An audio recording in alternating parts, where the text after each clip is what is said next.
Hi, welcome to my channel. New year 30 day weight loss சேலஞ்சோட first day இன்னைக்கு.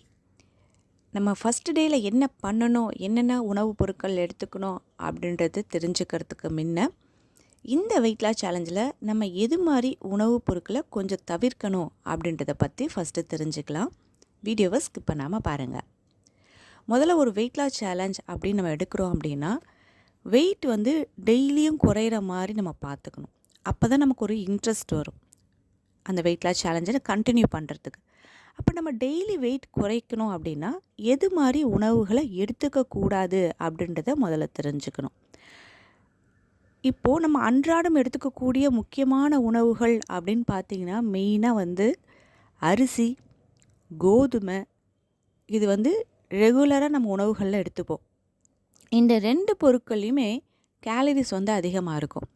இப்படி சொன்ன உடனே நிறைய பேர் எங்கிட்ட திரும்பியும் கேள்வி கேட்பீங்க, வெயிட் லாஸ் பண்ணுறதுக்கு நிறைய பேர் சப்பாத்தி எடுத்துப்பாங்க, அது எப்படி கேலரிஸ் அதிகமாக இருக்குது அப்படின்னு சொல்கிறீங்கன்னு கேட்பீங்க.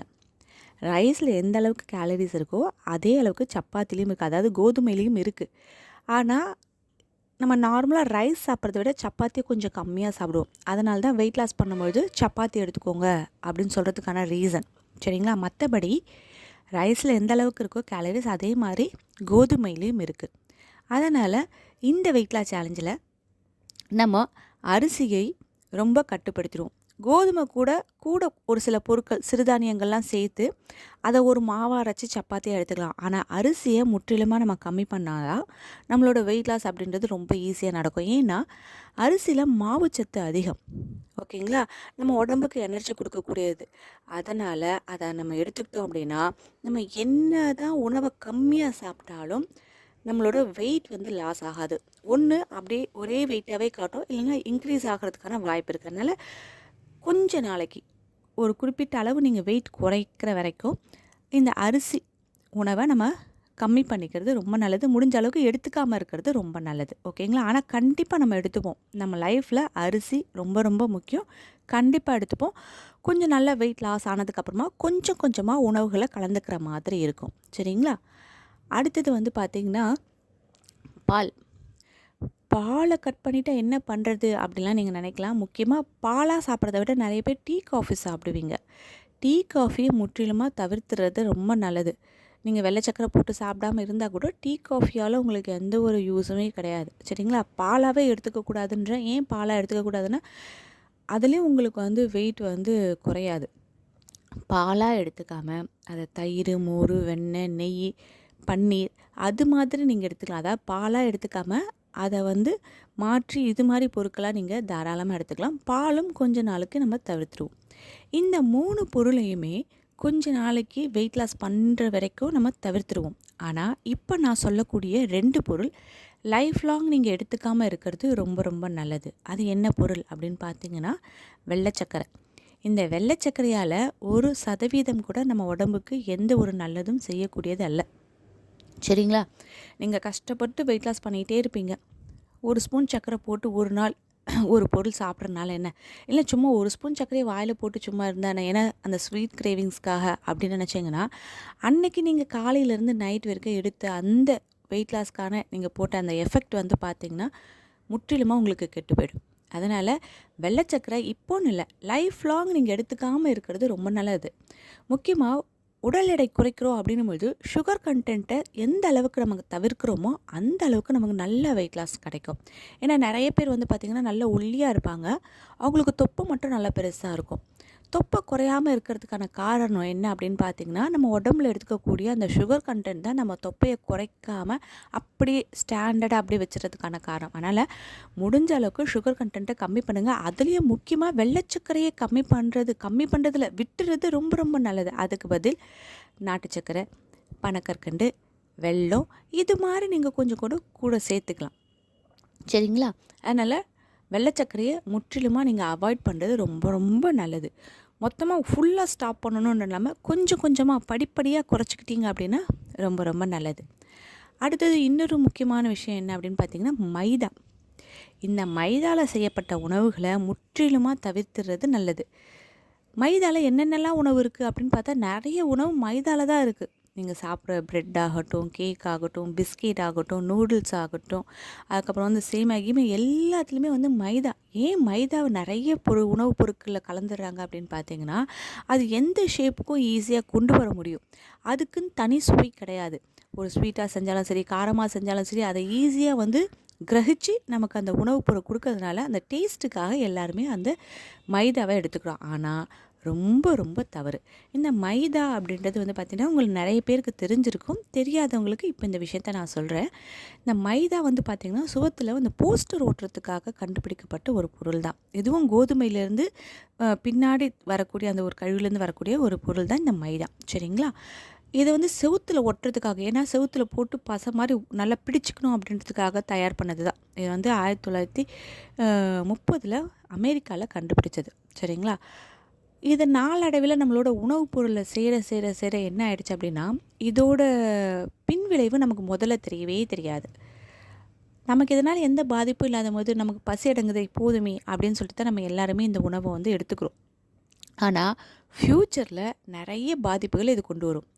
செவுத்தில் எப்படி ஒட்டிக்குதோ அதே மாதிரி இதோட கழிவுகள் நம்மளோட வயிற்றில் நல்லா அடை மாதிரி ஒட்டிக்கிட்டு ஃபேட்டாக அப்படியே நமக்கு தங்கிடும். பிரச்சனை வராத வரைக்கும் எந்த ஒரு பிரச்சனையுமே இல்லை. ஆனால் ஒரு பிரச்சனைன்னு ஆரம்பிக்கும் பொழுது அப்போ தான் அதோட வேலையை காட்ட ஆரம்பிக்கும். அதனால் மைதாவில் எடுத்துக்கக்கூடிய உணவுகளை முற்றிலுமாக நீங்கள் தவிர்க்கிறது ரொம்ப ரொம்ப நல்லது. இந்த விஷயம் கேட்கும்பொழுது எல்லாருக்குமே கொஞ்சம் சிரமமாக தான் இருக்கும். ஏன்னா ஒரு பிடிச்ச விஷயத்தை விடணும் அப்படின்னும் பொழுது கஷ்டமாக இருக்கும். ஆனால் அதில் இருக்கக்கூடிய நல்லது கெட்டதை நம்ம தெரிஞ்சுக்கிட்டோம் அப்படின்னா ரொம்ப நல்லது. ஏன்னா சின்ன பசங்க தான் அடம் பிடிப்பாங்க, ஐயோ எனக்கு பிடிச்ச பொருள் வேணும். ஏன்னா அந்த குழந்தைங்களுக்கு தெரியாது. ஆனால் ஒரு ஸ்டேஜ் வந்து நம்ம வந்து ஒரு பேரண்ட் ஆகி நம்ம பசங்களுக்கு ஒரு விஷயங்கள்லாம் சொல்லித்தரோம் அப்படின்னும்பொழுது இந்த விஷயம் எடுத்துக்கக்கூடாதுன்றதை நம்ம முதல்ல தெரிஞ்சுக்கிட்டா தான் பசங்களுக்கு நம்ம சொல்கிறது ஈஸியாக புரியும். அதனால் மைதாவை தயவு செஞ்சு எடுத்துக்காதீங்க. சரிங்களா? அதுக்கப்புறம் வந்து பார்த்திங்கன்னா வெள்ளை உப்பு. இந்த வெள்ளை உப்பு இது ரொம்ப கஷ்டம்தான், இருந்தாலும் ட்ரை பண்ணலாம். இப்போது மைதா சக்கரை மாதிரி ஃபுல்லாக விட்டுடுங்கன்னு சொல்ல மாட்டேன். ஆனால் வெள்ளை உப்பு கொஞ்சம் தவிர்க்கிறது நல்லது. எதுக்கு வெள்ளை உப்பை தவிர்க்கிறது அப்படின்னு பார்த்திங்கன்னா, இந்த உப்பை வெள்ளையாக்கிறதுக்கு அயோடின் வந்து அதிகமாக கலப்பாங்க. அயோடின் வந்து பார்த்திங்கன்னா வெயிட் லாஸ்க்கு நமக்கு உதவி புரியாது. சரிங்களா? அதனால் வெள்ளை உப்பு தவிர்த்துட்டு பிங்க் சால்ட் உபயோகப்படுத்துங்க. இல்லைன்னா கல் உப்பு வாங்கி அதை பொடி பண்ணி வேணால் கொட்டி வச்சுக்கோங்க. அது மாதிரி பண்ணுங்கள். இல்லைன்னா ஓகே, வெள்ளை உப்பு மட்டும் ஒன்றும் பண்ண முடியாது, கொஞ்சமாக யூஸ் பண்ணுறதா இருந்தாலும் அது உங்கள் விருப்பம் தான். ஓகேங்களா? இப்போ நான் சொன்ன இந்த பொருட்களை மட்டும்தான் நம்ம கொஞ்சம் அவாய்ட் பண்ணி நம்ம வெயிட் லாஸ்க்கு தேவையான உணவுகளை எடுத்துக்க போகிறோம். சரிங்களா? டெய்லி எந்தெந்த பொருளை உபயோகப்படுத்தலாம், உணவுப் பொருளை எந்தெந்த பொருளை தவிர்க்கிறது அப்படின்றது உங்களோட சேலஞ்ச் ஃபுட் சார்ட் கொடுக்கறதுக்கு முன்னே நான் இது மாதிரி சொல்லிவிடுவேன். அதுக்கேற்ற மாதிரி நீங்கள் ஃபாலோ பண்ணிக்கோங்க. இன்றைக்கி நான் சொன்ன இந்த உணவுப் பொருட்களை இந்த வெயிட் லாஸ் சேலஞ்சுக்கு நான் கண்டிப்பாக கொடுக்க மாட்டேன். அதுக்கேற்ற மாதிரி நீங்கள் எடுத்துக்கோங்க. ஓகேங்களா? இப்போது டே ஒன் அன்னைக்கு எது மாதிரி உணவுகளை வெயிட் லாஸ் சேலஞ்ச் ஸ்டார்ட் பண்ணும்போது நம்ம எடுத்துக்கணும் அப்படின்னு பார்த்திங்கன்னா, எந்த ஒரு விஷயத்தையுமே நம்ம ஆரம்பிக்கும் பொழுது என்ன பண்ணுவோம், இப்போ உதாரணத்துக்கு ஒரு எக்ஸாம் எழுத போகிறோன்னா நிறைய பேர் வந்து இந்த பிள்ளையார் சொல்லி போட்டு ஆரம்பிப்பாங்க. அப்படி இல்லை வேறு ஏதோ ஒரு விஷயம் இது பண்ணால் ஏதோ ஒரு விஷயத்தை வந்து சாமி கும்பிட்டு ஆரம்பிக்கிறது அந்த மாதிரிலாம் இருக்கு இல்லையா? அது மாதிரி ஒரு வெயிட் லாஸ் சேலஞ்சை ஸ்டார்ட் பண்ணும்பொழுது அந்த ஃபஸ்ட் டேவை எப்படி ஆரம்பிக்கணும் அப்படின்னு பார்த்திங்கன்னா, நமக்கு பிடிச்சமான உணவுகள் அனைத்துமே அன்னைக்கு சாப்பிடணும். அதுதான் நீங்கள் ஃபஸ்ட்டு டே செய்ய வேண்டிய ஒரு விஷயம். என்னடா வெயிட் லாஸ் சேலஞ்ச் ஸ்டார்ட் பண்ணும்போதே நமக்கு பிடிச்சமான உணவுனா நமக்கு பிரியாணி தானே பிடிக்கும், நமக்கு பீஸா தானே பிடிக்கும், இதெல்லாம் சாப்பிட்டா எப்படி வெயிட் லாஸ் ஆகும் அப்படின்லாம் நிறைய பேர் நினைப்பீங்க. அது எதுக்காக அப்படின்றத நம்ம சொல்லிடுறேன். இப்போ நம்ம வெயிட் லாஸ் பண்ணுறோம் அப்படின்னும் பொழுது நான் இப்போ சொன்ன மாதிரி ஒரு சில பொருட்கள்லாம் நம்ம எடுத்துக்க போகிறது கிடையாது இல்லையா? ஒரு வாரம் என்ன ஆகும் அப்படின்னு பார்த்திங்கன்னா, நம்ம கரெக்டாக ஃபாலோ பண்ணுற மாதிரி இருக்கும். ஆனால் அதுக்கப்புறம் என்ன ஆகும் அப்படின்னு பார்த்திங்கன்னா, ஒரு சின்ன கிரேவிங்ஸ் வரும். இத்தனை நாள் நம்ம கரெக்டாக ஃபாலோ பண்ணிருக்கோம், ஒரு நாள் இதை வந்து ஸ்கிப் பண்ணால் என்ன ஆகும், ஒரே ஒரு நாள் சாப்பிட்லாமே அப்படின்னு சொல்லி சாப்பிட ஆரம்பிக்கும் பொழுது அது அப்படியே அந்த நாக்கில் அந்த டேஸ்ட் ஒட்டிக்கிட்டு மறுநாள் சாப்பிட்லாம், அடுத்த நாள் சாப்பிட்லாம், அதுக்கடுத்த நாள் சாப்பிட்லாம் அப்படின்னு சொல்லிட்டு கண்டினியூவாக சாப்பிடும்போது என்ன ஆகும், வெயிட் லாஸ் சேலஞ்ச் போயிடும். அதனால் ஃபஸ்ட்டு டே நீங்கள் ஸ்டார்ட் பண்ணும்பொழுது உங்களுக்கு என்ன பிடிக்கும், நான் இப்போ சொன்னேன் இல்லையா, இந்த பொருள்லாம் எடுத்துக்க கூடாதுமா அப்படின்ட்டு, அதெல்லாம் நீங்கள் தாராளமாக எடுத்துக்கலாம். அந்த டே ஒன் அன்னைக்கு அதை நல்லா நீங்கள் மட்டன் பிரியாணி சாப்பிட்றதாக இருந்தாலும் சரி, பீஸா பர்கர் சாப்பிட்றதாக இருந்தாலும் சரி, ஜங்க் ஃபுட் சாப்பிட்றதாக இருந்தாலும் சரி, ஒரு பரோட்டா சாப்பிட்றதாக இருந்தாலும் சரி, உங்களுக்கு எது திருப்தி ஹெல்த்தியாக சாப்பிட்டா நல்லா இருக்கும் அப்படின்னு நினைக்கிறீங்களோ அந்த உணவுப் பொருட்களை காலையில் நீங்கள் ஆரம்பித்து நைட்டு நீங்கள் முடிக்கிற வரைக்கும் தாராளமாக எந்த ஒரு வரைமுறையும் இல்லாமல் எடுத்துக்கலாம். இன்னும் 1 கிலோ எக்ஸ்ட்ரா ஏறுறதுனால தவறு கிடையாது. ஆனால் அதை சாப்பிடும்பொழுது நீங்கள் நினைக்கக்கூடிய விஷயமானது எதுவாக இருக்கும்னு பார்த்தீங்கன்னா, இன்றைக்கி இதை சாப்பிடணும், அடுத்து என்னோடய ஒரு குறிப்பிட்ட வெயிட் குறையிற வரைக்கும் இது மாதிரி உணவுகளை நான் சாப்பிட மாட்டேன் அப்படின்னு மனசுக்குள்ளே நீங்களே ஒரு உறுதிமொழி எடுத்துக்கிட்டு, ஏன்னா அவங்களுக்கு ஒரு உறுதிமொழி நீங்கள் எடுத்துக்கிட்டிங்கன்னா தான் அதை கரெக்டாக ஃபாலோ பண்ண முடியும். அப்போ நல்லா மென்று திருப்தியாக சாப்பிட்டு தண்ணி குடிங்க. அந்த திருப்தி அப்படின்றது நம்ம மனசுக்குள்ளே வந்துடுச்சு அப்படின்னா அதுக்கப்புறம் அதை நம்ம எதிர்பார்க்க மாட்டோம் இல்லையா? ஒரு படத்தில் கூட சொல்லியிருப்பார், ரஜினிகாந்த் சொல்லியிருப்பார் இல்லையா, எனக்கு சிகரெட் பிடிக்கும், எங்கள் அப்பா என்னை ஒரு ரூம்குள்ளே தள்ளிட்டு ஃபுல்லாக சிகரெட் போட்டு வச்சுட்டாரு, அதை பிடிச்சி பிடிச்சி பிடிச்சி எனக்கு அதோட அந்த விருப்பமே எனக்கு போயிடுச்சு அப்படின்னு. அது மாதிரி நமக்கு விருப்பமான பொருளை ஒரே நாளில் இத்தனை பொருள் சாப்பிடும்பொழுது அது நமக்கு என்ன சொல்கிறது, அது மாதிரி அவ்வளோவா விருப்பம் வராது ஒரு சேலஞ்ச் நம்ம முடிக்கிற வரைக்கும். அதனால் டே 1 அன்னைக்கு நீங்கள் காலையில் எழுந்து டீ காஃபி குடிக்கிறீங்களா, குடிங்க, ஒன்றும் பிரச்சனை இல்லை. ஐஸ்கிரீம் சாப்பிடணும்னு நினைக்கிறீங்களா, நார்மலாக வெயிட் லாஸ் சேலஞ்சில் நம்மளே ஐஸ்கிரீம்லாம் பண்ணி சாப்பிடுவோம். இருந்தாலும் கடையில் வாங்கி சாப்பிடணும்னு நினைக்கிறீங்களா, சாப்பிடுங்க. இதுதான் நான் கடையில் வாங்கி சாப்பிடக்கூடிய கடைசி உணவுப் பொருள், இனி எல்லாமே நான் வீட்டில் தான் சமைச்சு சாப்பிடுவேன் அப்படின்ற ஒரு உறுதிமொழியோடு எடுத்துக்கிட்டு நீங்கள் இன்றைக்கி டே 1 நீங்கள் ஸ்டார்ட் பண்ணலாம். டே 1 சொல்லும்பொழுது காதுக்கு ரொம்ப இனிமையாக இருக்குது இல்லையா? நாளையிலேருந்து எப்படி உணவுகளை எடுத்துக்கணும், டே 2 எப்படி ஸ்டார்ட் பண்ணணும் அப்படின்றத நாளைக்கு வீடியோவில் உங்களோட நான் கண்டிப்பாக ஷேர் பண்ணுறேன். இன்றைக்கி இந்த டே 1ல் ஃபஸ்ட்டு நான் சொன்ன விஷயம், அதாவது நம்ம எடுத்துக்கக்கூடாத ஒரு சில உணவுப் பொருட்கள் என்ன இருக்குது அப்படின்றத நீங்கள் தெளிவாக கேட்டிருப்பீங்கன்னு நினைக்கிறேன். அதுக்கப்புறம் டே 1 அன்னைக்கு எது மாதிரி உணவுகள் எடுத்துக்கணும் அப்படின்றதையும் இப்போ நீங்கள் பார்த்துருப்பீங்க. அதுக்கேற்ற மாதிரி உங்களோட டே 1 ஸ்டார்ட் பண்ணுங்கள்.